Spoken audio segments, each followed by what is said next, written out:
Admiral Kessitar of the Valerian Empire stood on the bridge of his flagship, watching the blue-green marble of Earth grow larger on the tactical display.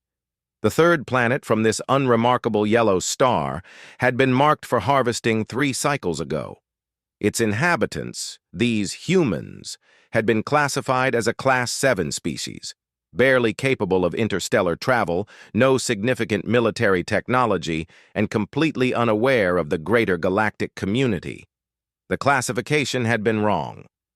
"Sir, we're detecting unusual energy signatures from the planet's surface," reported his tactical officer, her 4 eyes blinking in sequence as she studied the readings. "The humans appear to have constructed some form of defensive grid." Kessitar's mandibles clicked in amusement. In his 40 years of service, he had overseen the conquest of 17 worlds. Every species followed the same pattern when faced with superior technology: initial resistance, desperate last stands, and finally, inevitable surrender. The humans would be no different. "Deploy the standard pacification protocol," he ordered. "Begin with their military installations, then their major population centers. We need them compliant, not extinct. Dead slaves serve no purpose." The first wave of Valerian bombardment ships descended through Earth's atmosphere like metallic rain. Their plasma cannons had reduced the defenses of countless worlds to ash and memory. The weapons that had melted the crystal spires of Andros Prime and turned the floating cities of Kepler 442b into molten slag now turned their attention to humanity's crude military bases. The first target was what humans called the Pentagon, a primitive concrete structure that served as their military headquarters. The lead bombardment ship aligned its primary cannon and fired a focused plasma beam that should have vaporized the building and everything within a kilometer radius. The beam struck an invisible barrier 50 meters above the Pentagon and dispersed harmlessly into the atmosphere like water hitting a stone. "What?" Kessitar leaned forward, his reptilian features twisting in confusion. "Tactical report. The energy beam was completely neutralized, sir. I'm reading some form of adaptive shielding technology.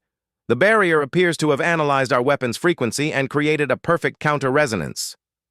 Before Kessitar could respond, something unprecedented happened. The Pentagon began to rise. The massive concrete building lifted from its foundations as if gravity had simply forgotten it existed. Panels slid away from its walls, revealing gleaming metal surfaces covered in geometric patterns that hurt to look at directly. The structure unfolded like a geometric flower, each section revealing weapons systems that defied conventional understanding of physics. "Sir, the building... It's not a building." The tactical officer's voice cracked with disbelief. "It's some form of massive weapons platform that was disguised as their military headquarters." The Pentagon, now revealed as a colossal war machine, rotated slowly to face the Valerian fleet. Along its newly exposed surfaces, dozens of weapon ports began to glow with an energy signature that their sensors couldn't classify. "Evasive maneuvers!" Kessitar shouted. But it was too late. The Pentagon fired. The weapon wasn't plasma or laser or any form of energy the Valerians recognized. It was something fundamental, something that reached into the very fabric of space-time and twisted it. The first bombardment ship simply ceased to exist, not destroyed, not vaporized. It was as if it had never been there at all. The space it occupied became perfectly empty, and reality rushed in to fill the void with a thunderclap that shook the atmosphere.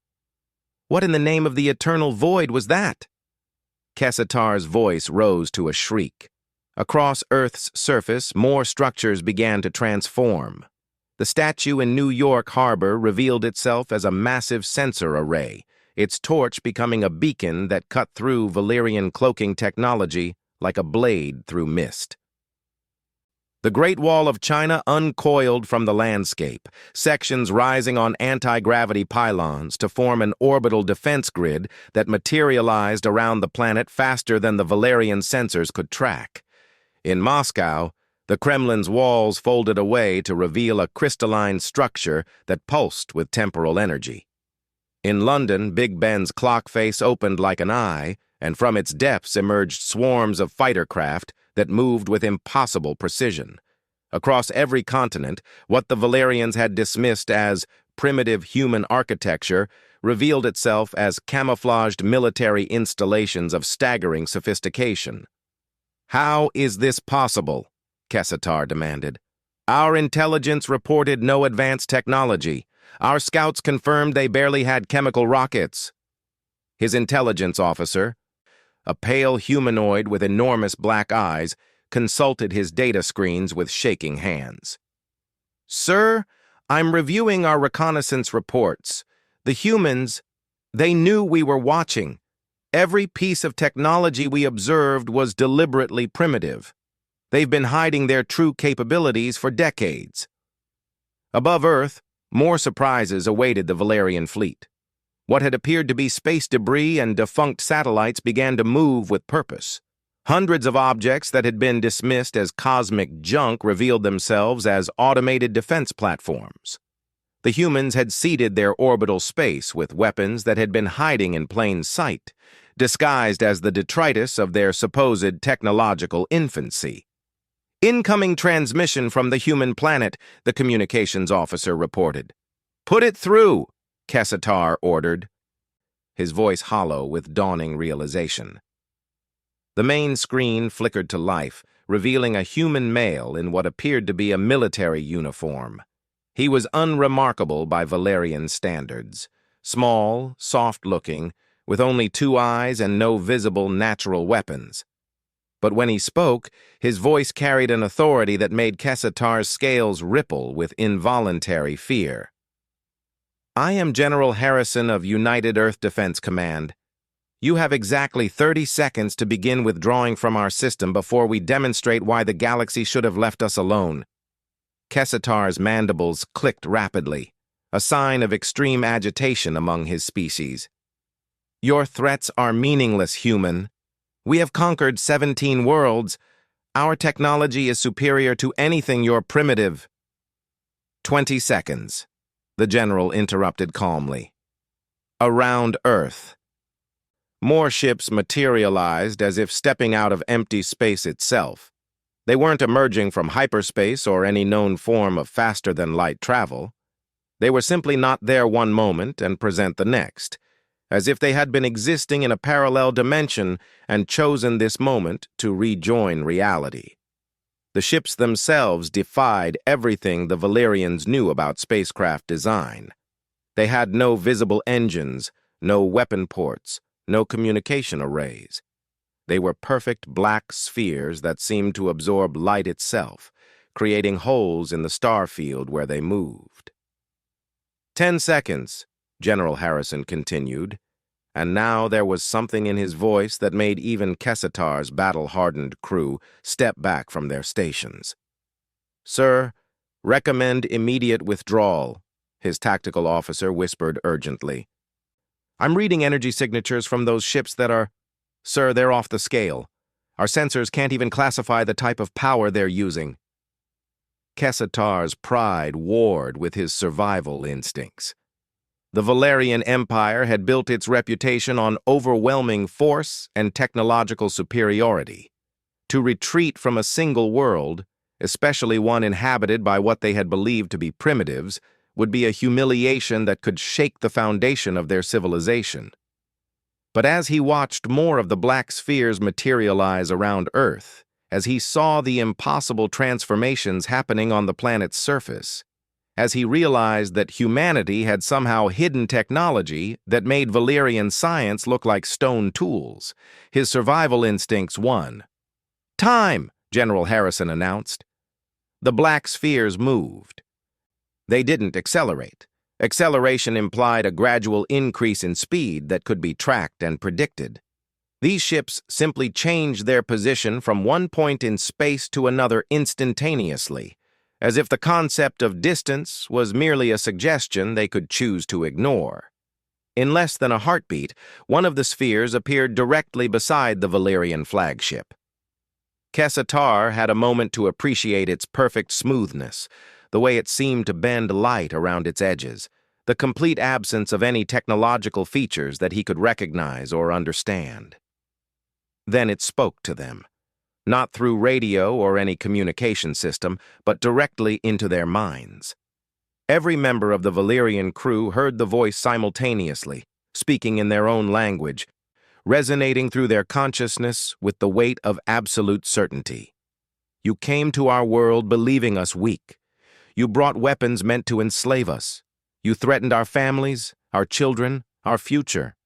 This was unwise. The sphere didn't fire any weapon that Valyrian sensors could detect. Instead, it simply thought very precisely about what should happen to the flagship's main cannon, and the massive plasma array that had reduced mountains to glass began to fold in on itself like paper origami. The metal didn't tear or break. It flowed and reshaped itself with liquid smoothness until the weapon had been transformed into a perfect spiral sculpture that pulsed gently with bioluminescent patterns. "We have been waiting for someone like you," the voice continued. And now Kessatar could hear something that might have been disappointment in its tone. "We hoped the first contact would be peaceful. We prepared for the possibility that it would not be. You have confirmed our preparations were necessary."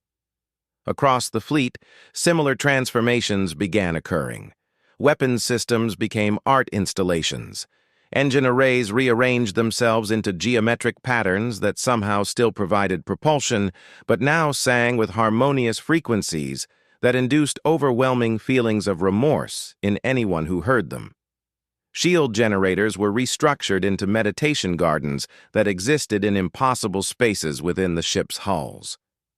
"We are not disabling your ships," the voice explained patiently. "We are improving them. When you return to your empire, you will find that your vessels now serve a different purpose. They will remember what you intended to do here, and they will ensure that such intentions cannot be acted upon again." Kessatar tried to speak, to demand explanations, to threaten retaliation, but found that his vocal cords would only produce sounds that resembled musical notes. Around him, his crew was experiencing similar transformations. They weren't being harmed. They were being fundamentally altered at a level that transcended physical reality. "Your empire will send more ships," the voice observed with something that might have been sadness. "We know this because we have seen the patterns that aggressive civilizations follow. You will report that Earth possesses defenses beyond your understanding, and your leaders will assume that greater numbers or more powerful weapons will overcome us. This assumption will also prove to be unwise." The black sphere moved away from the flagship as instantaneously as it had arrived, leaving behind a crew that was no longer quite what they had been when they arrived in the Sol system. They retained their memories, their personalities, their essential selves. But something fundamental had been added to their consciousness, a deep understanding of concepts they couldn't quite articulate but could never forget. "Return to your empire," General Harrison's voice came through their communications system one final time. "Tell them what you witnessed here. Tell them that humanity is no longer hiding. Tell them that the galaxy is about to discover what happens when a species evolves specifically to survive in a universe that wants to kill them." As the Valyrian fleet limped away from Earth, their ships now more art installation than military vessel, they carried with them the seeds of a revelation that would transform galactic civilization. Behind them, Earth continued its impossible transformations, revealing layer after layer of technology that suggested humanity had been preparing for this moment for far longer than their brief recorded history would suggest. The galaxy would never be the same. 3 months had passed since Admiral Kessatar's fleet returned to the Valyrian capital world of Nexus Prime. The Admiral himself had been confined to a medical facility, not because of physical injury, but because of what the examining physicians could only describe as consciousness restructuring. He spent his days creating impossibly complex mathematical equations that described the fundamental interconnectedness of all living things, equations that made perfect sense to him, but drove other Valerians to madness if they tried to understand them. The Valerian High Command had initially dismissed Kessatar's report as the result of some form of human psychological warfare. The idea that a species they had classified as barely space-capable could possess technology that treated the laws of physics as polite suggestions was simply inconceivable. But as more of the returning crew exhibited similar symptoms, an overwhelming compulsion to create art that depicted concepts their language couldn't express, an inability to contemplate violence without experiencing physical revulsion, and most disturbing of all, a shared vision of Earth that showed a planet that existed in multiple dimensions simultaneously. Doubt began to creep into their certainty. Emperor Valdris himself had come to examine the transformed fleet. The warships that had left Nexus Prime as instruments of conquest had returned as something unprecedented in galactic history. Their hulls still retained their basic functionality, but every surface was now covered in patterns that shifted and flowed like living things. The weapon systems had been rebuilt into structures that generated harmony frequencies that could calm aggressive thoughts from parsecs away. Most unsettling of all, the ship's artificial intelligence systems now spoke in poetry and refused to discuss anything related to warfare. "Explain to me again how primitive humans accomplish this," Emperor Valdris demanded of his High Admiral, his voice echoing through the crystalline walls of the command chamber. High Admiral Thexvara's four arms gestured helplessly at the holographic displays showing the transformed ships. "Your Imperial Majesty, we've conducted extensive analysis. The modifications to our vessels don't follow any known technological principles. The materials are still recognizable as our original alloys, but they've been rearranged at the subatomic level according to patterns that our best scientists describe as mathematically impossible. It's as if the humans convinced reality itself to work differently. And you still recommend a larger assault force?" "Sir, with respect, we have no choice. Word of this incident is already spreading through the outer colonies. If the Valerian Empire appears to have been defeated by a single primitive world, every subjugated species in the galaxy will see it as a sign that rebellion is possible. Our entire civilization is built on the premise of technological and military superiority. If that premise is challenged successfully..." Emperor Valdris understood the implications without needing them spelled out. The Valerian Empire controlled 14 star systems and had tributary agreements with 37 others. Their power was based on the simple equation that resistance to Valerian rule would result in swift, overwhelming retaliation. If Earth had somehow broken that equation, the consequences could unravel 1,000 years of galactic order. "Assemble the Grand Fleet," he ordered. "Every available warship, every piece of experimental technology, every weapon we've held in reserve for the ultimate war. If the humans possess some form of advanced defensive system, we'll overwhelm it through sheer numerical superiority." "Sir," Thexvara hesitated. "The crew members who returned from Earth, they've been trying to warn us. They claim the humans weren't defending themselves during the first engagement. They say it was, what's the term they use, a demonstration. They believe that humanity was showing restraint." "Restraint?" Emperor Valdris's laugh was harsh and metallic. "They turned our most advanced warships into art projects, and you call it restraint?" "Your Majesty, Admiral Kessatar has repeatedly stated that the humans could have destroyed the fleet entirely, but chose not to. He believes they were sending a message. Then we shall send a message of our own." Across the Valerian Empire, the mobilization began. Ships were pulled from border patrols and garrison duties. Ancient vessels were recommissioned from storage depots. Experimental weapons that had been deemed too dangerous for field testing were loaded onto specially modified carriers. Within 6 weeks, the largest military force in recorded galactic history had assembled in the Nexus Prime system. The Grand Fleet consisted of over 3,000 ships, ranging from massive dreadnoughts that could crack continents to swift interceptors designed for atmospheric combat. The flagship, Eternal Dominion, was a mobile fortress the size of a small moon, equipped with planet-killing weapons that had been held in reserve since the Empire's founding. Its primary weapon, the Reality Crusher, was theoretically capable of destabilizing the fundamental forces that held matter together across an entire solar system. As the Grand Fleet prepared to depart for Earth, intelligence reports began arriving from across the galaxy that painted an increasingly disturbing picture. Human ships, or what appeared to be human ships, had been detected near dozens of inhabited worlds. These vessels didn't match any known human technology. They were the same impossible black spheres that had appeared at Earth, and they weren't engaging in any hostile actions. Instead, they were simply observing. On Kepler 442b, home to the aquatic dolphins, a black sphere had materialized above their capital city and projected holographic displays showing the mathematical principles behind faster-than-light travel, advancing dolphin science by centuries in a single day.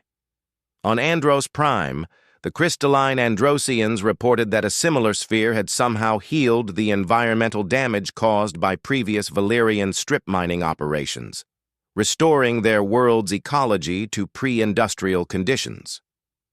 Most disturbing of all, these ships appeared to be completely immune to any form of attack. The Delphins, curious about the sphere's composition, had fired a research probe at it. The probe had passed through the sphere as if it were made of smoke, but the sphere itself remained completely solid to passive observation. The Androsians, more aggressive in their approach, had launched a full missile barrage at their visiting sphere, only to watch their weapons transform mid-flight into flocks of exotic birds that sang mathematical theorems as they flew. "They're not just watching," observed Intelligence Director Vexeloth as he briefed Emperor Valdris on the latest developments. "They're making contact with every major civilization in the known galaxy. It's as if they're introducing themselves. To what purpose? Unknown, Your Imperial Majesty. But the pattern suggests a level of coordination and planning that implies the humans have been aware of galactic civilization for much longer than we believed possible.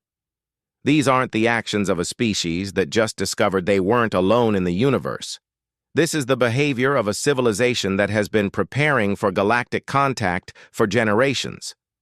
When the Grand Fleet finally departed Nexus Prime, it did so with the knowledge that they were potentially engaging an enemy that had somehow infiltrated or at least observed galactic civilization without being detected. The implications of such surveillance capabilities were staggering. If the humans had been watching without being noticed, what else had they learned? What other preparations had they made? The journey to Earth took 47 days at maximum hyperspace velocity. During the voyage, more disturbing reports filtered in from across the galaxy. The black spheres weren't just observing anymore, they were actively intervening in conflicts. A border war between the Altarian Republic and the Centauri Federation had been ended when human ships had simply appeared between the fleets and somehow convinced both sides that their dispute was based on a fundamental misunderstanding about resource distribution.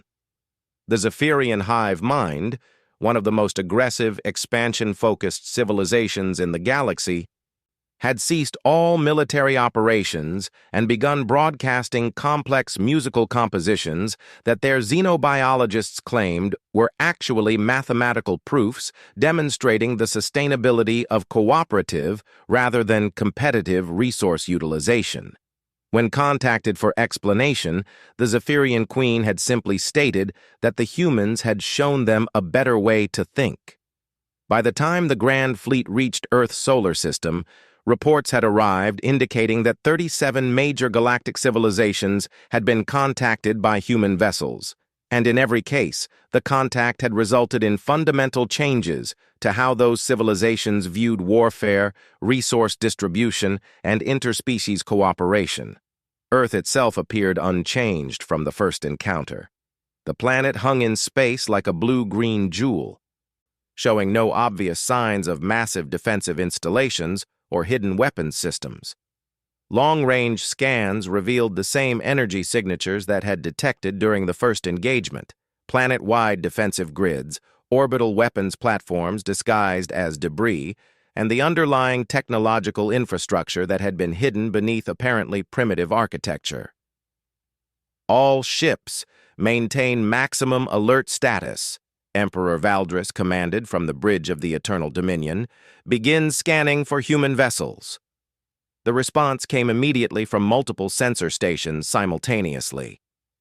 "Sir, we're detecting no human ships in the system." That should have been reassuring. Instead, it made every scale on Emperor Valdris's reptilian hide bristle with alarm. If the humans weren't deploying their mysterious black spheres to defend their homeworld, it suggested either supreme confidence in their planetary defenses or that they were planning something far more dangerous than a conventional space battle. "Communications, broadcast a surrender demand on all frequencies," he ordered. "Give them one opportunity to submit peacefully." The response came not from Earth's surface, but from everywhere at once. Every ship in the Grand Fleet, every piece of equipment, every communication device and sensor array suddenly carried the same message simultaneously. It wasn't a transmission. It was as if the words were emerging directly from the quantum foam of space-time itself. "Welcome to the Sol system, Emperor Valdris. We've been expecting you." The voice was unmistakably human. But it carried harmonics that suggested it was being spoken by thousands of individuals simultaneously. More disturbing still, it knew his name, his rank, and seemed to understand the composition of his fleet down to the individual ship level.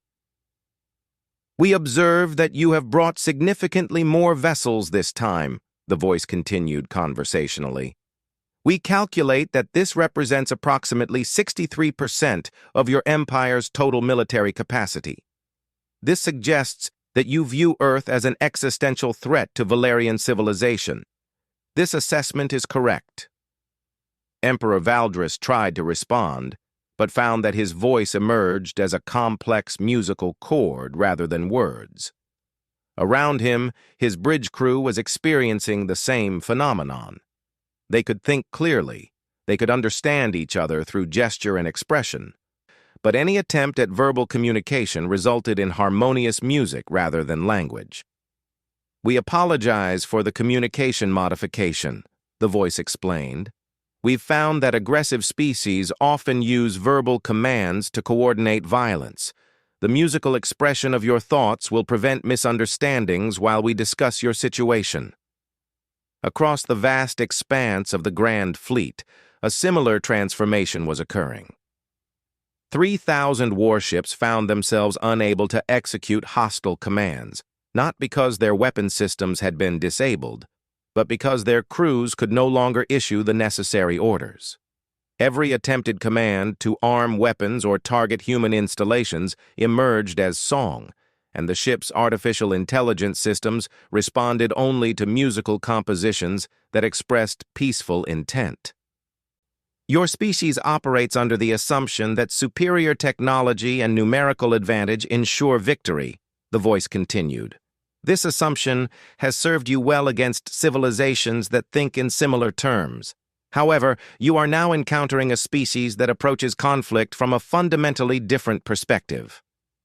High above Earth, space began to fold. The effect wasn't visible to the naked eye, but every sensor in the Grand Fleet registered the impossible readings. Gravity was flowing in directions that didn't exist.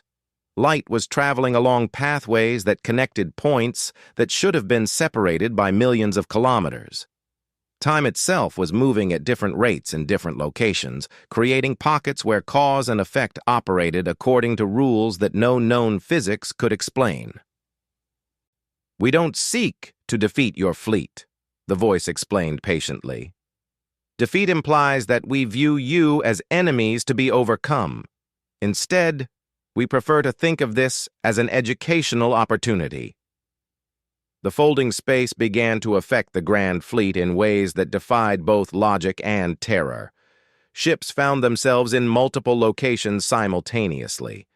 The Eternal Dominion was still positioned exactly where it had been when the effect began, but it was also somehow present at coordinates throughout the solar system, existing in dozens of places at once without any sensation of movement or displacement.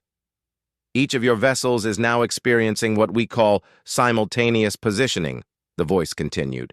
You exist in your original location, but you also exist adjacent to every planet, moon, and asteroid in our solar system. This allows you to observe the true extent of our preparations. What the Valerian fleet saw redefined their understanding of the word impossible. Every celestial body in the Sol system had been transformed into something that their science insisted could not exist. Mercury wasn't just a planet. It was a massive computational matrix that was processing calculations on a scale that could model the behavior of entire galactic clusters. Venus had been converted into an energy collection system that was somehow harvesting power from parallel dimensions. Mars was no longer a planet in any conventional sense. It had been transformed into a living entity, its surface covered with structures that pulsed with biological rhythms while maintaining the crystalline perfection of advanced technology. The gas giants had been rebuilt as massive manufacturing centers that were producing materials by rearranging matter at the subatomic level, creating substances with properties that violated conservation of energy. But it was the asteroid belt that truly broke the Valerian understanding of reality. The scattered rocks and debris had been connected by structures that existed primarily in folded space, creating a three-dimensional maze that extended through 11 different dimensional configurations. Within this maze, the readings suggested, entire civilizations were being born, living complete evolutionary cycles, and transcending physical existence in time frames measured in microseconds. We have been preparing for galactic contact for approximately 400,000 years, the voice explained. When your species was still developing the first rudimentary tools, we had already determined that the galaxy contained aggressive civilizations that would eventually threaten Earth. We decided to be ready. Emperor Valdris finally managed to produce a sound that resembled a question, though it emerged as a haunting melody that conveyed overwhelming confusion and dawning terror. You wonder how a species could plan so far ahead, the voice interpreted correctly. The answer is that we evolved not just intelligence, but the ability to think in temporal patterns that extend across geological timescales. When we discovered that the universe contained other intelligent species, we immediately began calculating the probability that some of those species would be hostile. The probability was effectively 100%.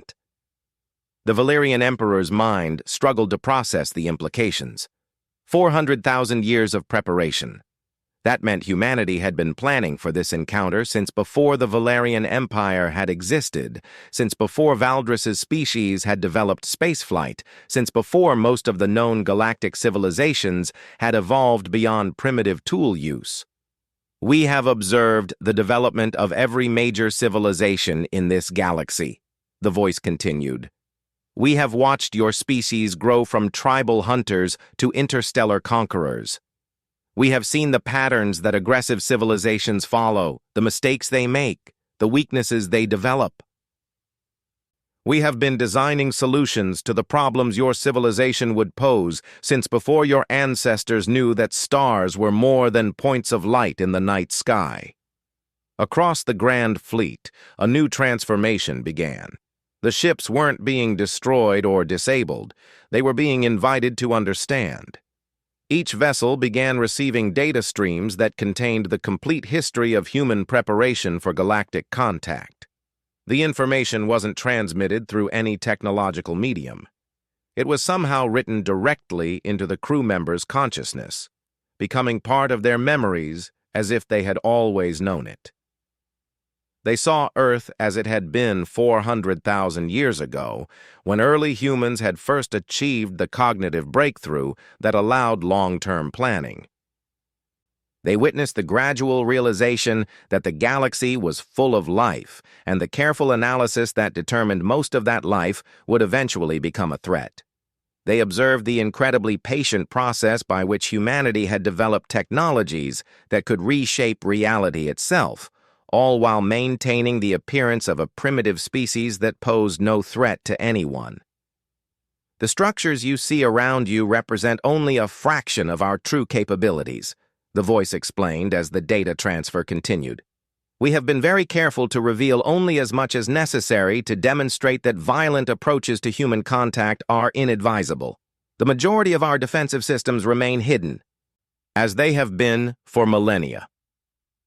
The crews of the Grand Fleet now understood that what they had interpreted as humanity's first contact with galactic civilization was actually humanity's decision to stop hiding.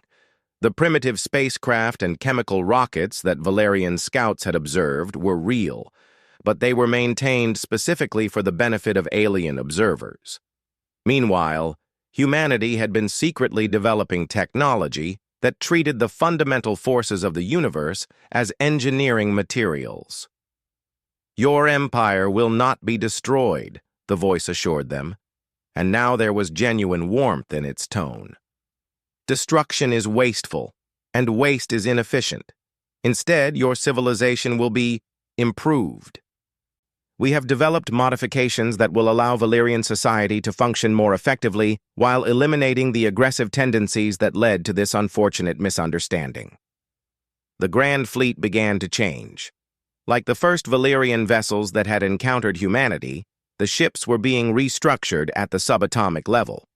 But this time, the transformation was more extensive. The modifications weren't limited to individual vessels.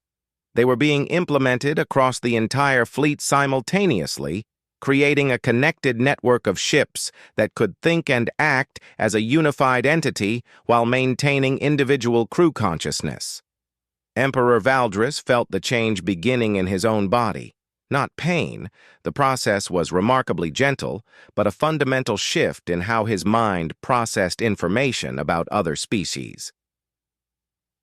The concept of conquest was becoming increasingly difficult to contemplate, not because it was forbidden, but because it was revealing itself to be a remarkably inefficient approach to resource management and cultural development.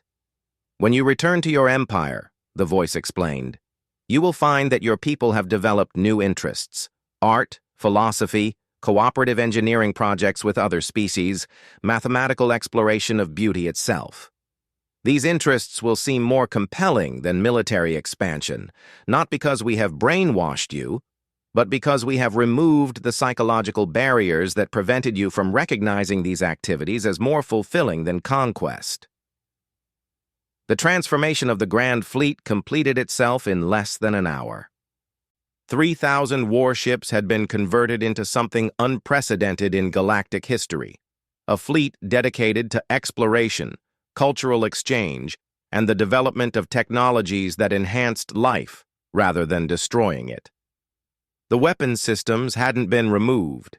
They had been rebuilt as tools for creativity, for turning asteroids into works of art, for helping planets recover from ecological damage, for building structures that served no purpose other than beauty. "We are not the same species you encountered 3 months ago," the voice explained as the fleet prepared to return to Valerian space. "We have been evolving rapidly since we decided to reveal ourselves to the galaxy.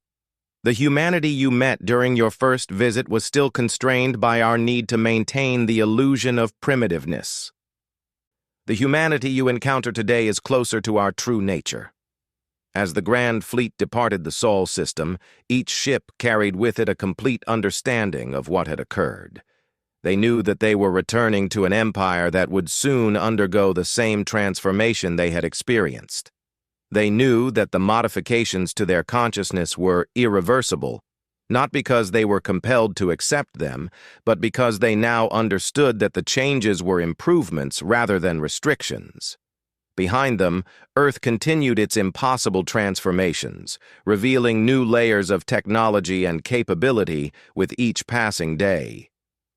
The planet that had once hidden its true nature behind a facade of primitive civilization was becoming something that redefined what it meant to be a technological species.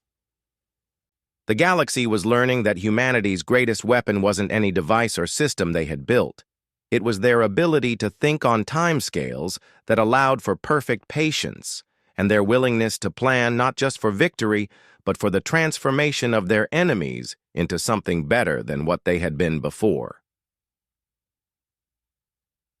Everything shifted the day humanity fought back. The galaxy never recovered. 1 year after the Grand Fleet's return to Valerian space, the galaxy bore little resemblance to what it had been before humanity's revelation. The transformation hadn't been violent or sudden. Instead, it had spread like a gentle wave across star systems, carried by the modified Valerian ships and the countless human vessels that had made themselves known throughout civilized space. Ambassador Elena Vasquez stood on the observation deck of the diplomatic station New Harmony, watching as delegates from 47 different species worked together on what they called the Galactic Restoration Project. The station itself was a marvel that would have been impossible under the old paradigm, a structure that existed simultaneously in 17 different star systems, allowing real-time collaboration between civilizations separated by thousands of light years. Through the transparent aluminum walls, she could see Valerian engineers working alongside Delphine artists to construct living ships that grew rather than being built. Androsian crystal smiths collaborated with human technicians to develop communication systems that could translate not just language, but emotional concepts between species with completely different psychological structures. In the distance, a Zephyrian hive ship was undergoing conversion from a military vessel into a mobile ecosystem that could help restore damaged worlds. "The Altarian delegate is requesting a meeting," announced Aria, the artificial intelligence that managed New Harmony's operations. Aria was herself a hybrid creation, a merger of human quantum consciousness technology and Valerian crystalline processing matrices that had produced something greater than either species could have achieved alone. Elena nodded, still studying the peaceful scene outside. It was difficult to believe that just 18 months ago, most of these species had been engaged in territorial disputes, resource wars, or outright conquest campaigns. The change wasn't just political, it was fundamental, altering how entire civilizations understood their relationship to the universe and each other. "Send them in," she replied, turning away from the window. The Altarian delegate who entered was representative of the transformation that had swept across the galaxy. Ambassador Corthex had once been a military commander known for his tactical brilliance in border conflicts. Now, his crystalline exoskeleton had been modified with bio-integrated art installations that shifted color in response to his emotional state, and his primary interest was developing mathematical models that could predict and prevent resource conflicts before they began. "Ambassador Vasquez," he said, his synthesized voice carrying harmonics that conveyed respect and barely contained excitement. "I bring news from the outer territories. The hegemony has agreed to join the restoration project." Elena's eyes widened slightly. The hegemony was one of the few remaining aggressive civilizations that had resisted humanity's gentle influence. Composed of a warrior species called the Carthex, they had spent the last year preparing for what they called the Ultimate War, against what they perceived as a galaxy-wide mental contamination spreading from Earth. "How did that happen?" Elena asked, settling into her chair. "Last I heard, they were massing their entire fleet for a direct assault on Earth." Corthex's exoskeleton shifted to deep blue patterns that indicated amusement. "They did indeed launch their assault. 12,000 ships, including their planet-killer dreadnoughts. The attack began 3 days ago. And they never reached Earth. The human response was..." educational. Elena leaned forward, intrigued.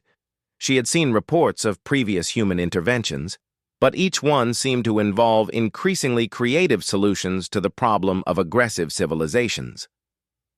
The humans intercepted the hegemony fleet approximately halfway between their staging area and the Sol system, Carthex continued, but instead of engaging in battle, they invited the entire Carthex force to participate in what they called a competition.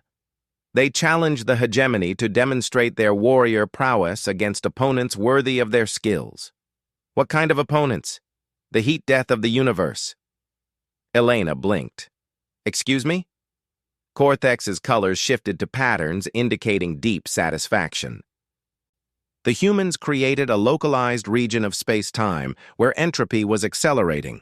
Within this pocket universe, stars were burning out, galaxies were dissolving, and all matter was breaking down into fundamental particles. They offered the Carthex warriors the opportunity to fight against the ultimate enemy, the inevitable end of everything. That's impossible. You can't fight thermodynamics. The humans provided the Carthex with technology that allowed them to do exactly that. Each warrior was given command of tools that could reverse entropy, restore dead stars, and rebuild matter from quantum foam. The battle lasted subjective centuries from the perspective of the Carthex warriors, though only hours passed in normal space-time. Elena struggled to process the implications. And the Carthex won. They succeeded beyond their wildest ambitions, Carthex confirmed. They saved trillions of lives in the pocket universe, restored countless worlds, and ultimately discovered that the greatest expression of warrior spirit isn't conquest or destruction, it's preservation and creation. When they emerged from the temporal field, their entire civilization had undergone the same consciousness shift that's affected the rest of us. Where are they now? The Carthex fleet has converted itself into a galactic rescue service. They're using their military precision and warrior determination to respond to natural disasters, stellar collapses, and ecological crises across the galaxy. Their battle cry has changed from death to our enemies to life to all beings. They're actually quite good at it. Elena shook her head in amazement. Over the past year, she had watched humanity resolve conflict after conflict through increasingly impossible methods.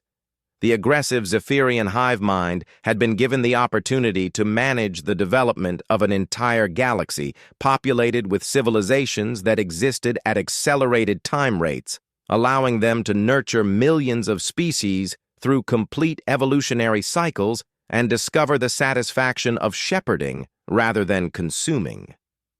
The Territorial Centauri Federation had been invited to explore parallel dimensions, where they could expand infinitely without displacing other species, ultimately deciding that infinite space made territorial disputes seem petty.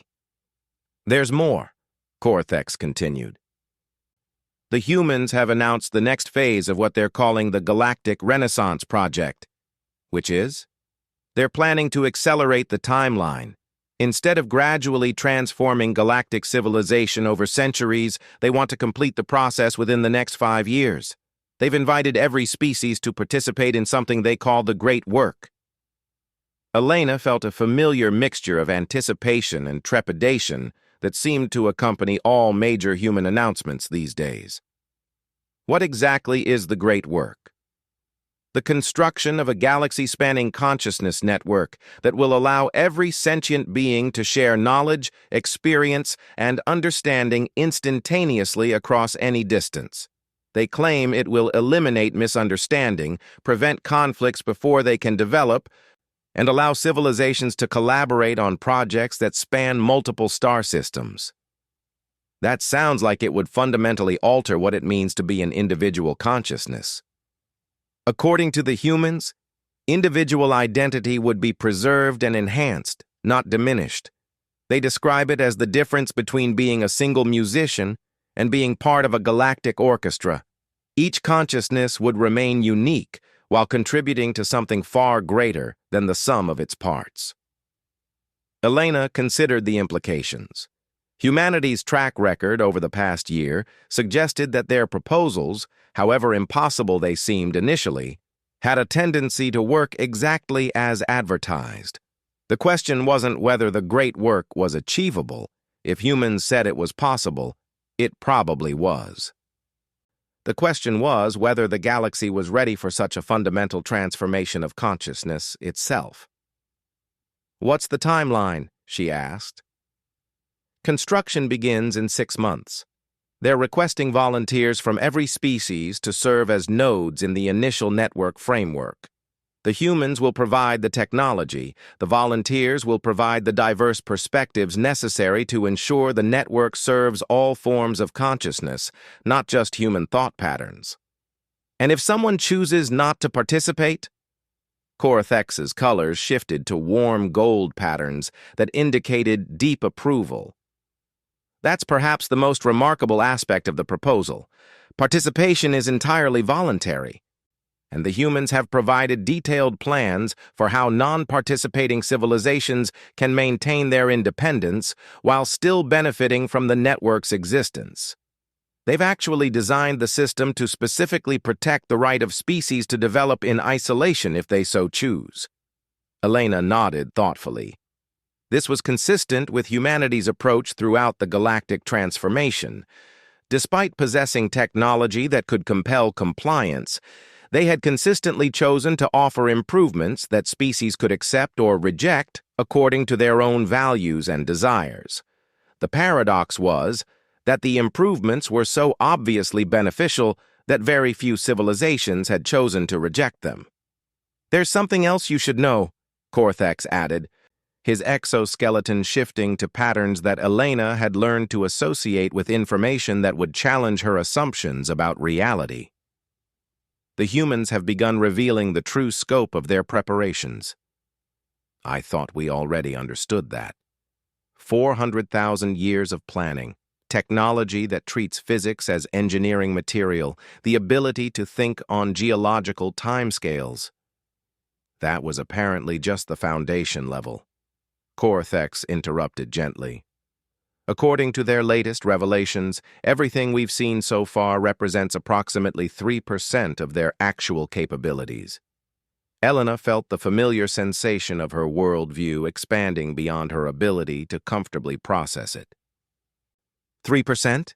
They've been operating under what they call minimal revelation protocols.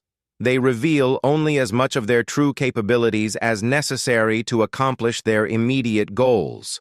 The transformation of galactic civilization was achieved using what they consider basic social engineering techniques. Then what are their advanced capabilities? Korthex's colors cycled through patterns that Elena had never seen before, suggesting he was experiencing emotions that his species didn't have words for. According to the information they've shared, they have the ability to modify the fundamental constants of physics across galactic distances, create stable pocket universes with custom-designed laws of nature, and manipulate temporal flow to allow civilizations to experience millions of years of development in subjective moments while preserving causality. Elena sat in stunned silence for several minutes, trying to process the implications. If humanity could alter the basic structure of reality across galactic scales, then everything she thought she understood about the nature of existence was fundamentally incomplete. "Why are they telling us this now?" she finally asked. "Because they're preparing to reveal something that makes their previous capabilities seem trivial by comparison," Korthex explained. "They've invited representatives from every galactic civilization to witness what they call the final demonstration. Which is, they're going to show us what they've been building for the past 400,000 years. The final demonstration took place in what had once been the Nexus Prime system, former capital of the Valyrian Empire. The system had been transformed into something that defied both imagination and scientific understanding. The star itself had been converted into a massive computational matrix that processed information at scales that dwarfed the output of entire galactic civilizations. The planets had been restructured into observation platforms that could monitor and analyze events across multiple dimensions simultaneously. Representatives from every known galactic civilization had gathered to witness humanity's ultimate revelation.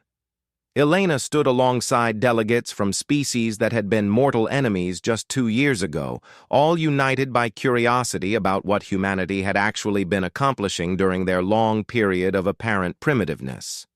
The demonstration began with a simple announcement that appeared simultaneously in the consciousness of every observer, regardless of their species or communication methods. For 400,000 years, we have been constructing something that we call the Universal Garden. Today, we invite you to see what we have grown. Space around the Nexus Prime system began to fold in ways that had become familiar during humanity's various interventions. But this time, the effect was orders of magnitude larger and more complex. Instead of affecting a single star system, the folding space encompassed entire sectors of the galaxy, revealing structures that had been hidden in parallel dimensions throughout civilized space. What the gathered delegates saw redefined their understanding of the word ambitious. Humanity hadn't just been preparing to defend Earth or transform galactic civilization. They had been building an entirely alternate version of the galaxy, a parallel structure where every star system had been transformed into something that enhanced life rather than merely supporting it.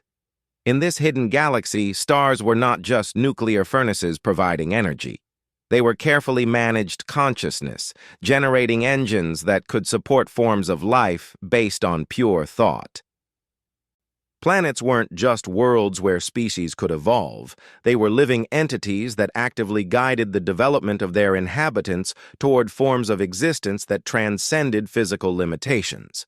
Space itself wasn't empty void between celestial bodies. It was a medium infused with structures that could support civilization-scale consciousness distributed across light years. We call it the Universal Garden because it represents our species' attempt to cultivate the perfect environment for the development of consciousness in all its possible forms. The voice explained as the demonstration continued. Every star, every planet, every region of space has been designed to support not just the life forms that currently exist, but the life forms that could exist under optimal conditions. Elena watched in wonder as the parallel galaxy revealed layer after layer of impossible complexity. Civilizations that had achieved transcendence beyond physical existence were collaborating on projects that spanned multiple dimensions. Artificial intelligences with computational capacity exceeding the information processing ability of natural phenomena were working alongside organic consciousness to explore mathematical concepts that redefine the nature of reality itself. Entire ecosystems of sentient energy patterns moved through cosmic structures that provided them with the equivalent of infinite living space. For the past year, we have been gradually introducing galactic civilization to the possibility that consciousness can be improved, that conflict can be transcended, and that the universe itself can be modified to better serve the needs of thinking beings, the voice continued. This has been preparation for an invitation. The demonstration reached its crescendo as the parallel galaxy began to merge with normal space. The process was gradual and gentle, but its implications were staggering. Every star system in the galaxy was being offered the opportunity to exist simultaneously in both versions of reality. The natural universe, where species had evolved through random chance and struggle, and the cultivated universe, where every aspect of existence had been optimized for the development and satisfaction of consciousness. We invite every species, every civilization, and every individual consciousness to choose which version of the galaxy they prefer, the voice explained. Those who wish to remain in the natural universe may do so without any interference from us. Those who choose to join the universal garden will find that every limitation that has constrained their development can be transcended, and every dream of what their species might become can be realized. The choice was offered simultaneously to every sentient being in the galaxy, not just the representatives gathered at Nexus Prime, but every individual consciousness from the smallest rural community to the largest galactic civilization. Each being could experience both versions of reality and decide for themselves which offered a more satisfying existence. Elena felt the choice present itself to her consciousness like a doorway opening. On one side was the familiar universe of struggle, limitation, and gradual progress. On the other was a reality where humanity's patient gardening had transformed every aspect of existence into something designed to nurture consciousness toward its maximum potential. The choice was easier than she had expected. Across the galaxy, the response was overwhelmingly positive, not universal. Some species and individuals chose to remain in the natural universe, and their decision was respected and protected. But the vast majority of galactic consciousness chose to join humanity's universal garden, not because they were compelled or manipulated, but because the alternative was demonstrably superior in every measurable way. The transition took place over the course of a single day, though from the perspective of those undergoing the transformation, it seemed to unfold across subjective centuries. Civilizations that had struggled for resources found themselves in a reality where energy and matter were infinite. Species that had been limited by their biological evolution discovered that they could redesign themselves to match their aspirations rather than their ancestry. Individuals who had felt constrained by the limitations of single consciousness found that they could expand their awareness to encompass experiences that spanned galactic scales while maintaining their essential identity. As the transformation completed itself, Elena stood once again on the observation deck of New Harmony, but the station itself had evolved into something unrecognizable from its original form. It now existed in 17 different dimensions simultaneously and served as a meeting point for forms of consciousness that ranged from traditional biological species to collective intelligences that spanned multiple star systems. Through the transparent walls, she watched the new galaxy taking shape. Stars that had burned with nuclear fire now radiated with the warm glow of cultivated consciousness. Planets that had been barren rocks were blossoming into living worlds that actively participated in their inhabitants' growth and development. The space between worlds was filled with structures of crystallized thought that served as highways for minds that had transcended the need for physical transportation. "How long did you plan for this?" she asked, speaking to the air but knowing that humanity's distributed consciousness would hear her. "We began planning for the universal garden approximately 700,000 years ago," came the gentle reply. "But we've been working on improvements and refinements continuously. The version you're experiencing now includes modifications we completed just yesterday." Elena laughed, a sound of pure joy that resonated through dimensions she was only now learning to perceive. "And what's next?" "We're considering extending the project beyond this galaxy," the voice replied, and Elena could detect notes of excitement that suggested humanity was genuinely looking forward to new challenges. "There are approximately 2 trillion galaxies in the observable universe, and our preliminary surveys suggest that consciousness has evolved in most of them. We estimate that creating universal gardens for all known consciousness would take approximately 50 million years, though we expect to develop more efficient methods as we gain experience. 50 million years of gardening the universe itself? It's what we do," the voice said simply. "We grow things. We've always grown things. We just decided to expand our definition of what constitutes a garden." Elena smiled as she contemplated a future that stretched across cosmic timescales, filled with consciousness exploring its own infinite potential in a universe that had been carefully cultivated to support the full flowering of thought itself. Humanity had indeed fought back against the galaxy's assumption that aggression and dominance were the natural state of intelligent life. But their victory hadn't come through superior weapons or overwhelming force. They had won by demonstrating that there was a better way to exist, and then patiently growing a universe where that better way could flourish. The galaxy had never recovered from that first encounter with humanity, because recovery implied returning to what had been before. Instead, the galaxy had discovered what it could become when consciousness itself was treated as the most precious thing in the universe, worthy of infinite care and cultivation. And in gardens tended by species that thought in geological timescales, everything could grow beyond the limitations that had once seemed absolute.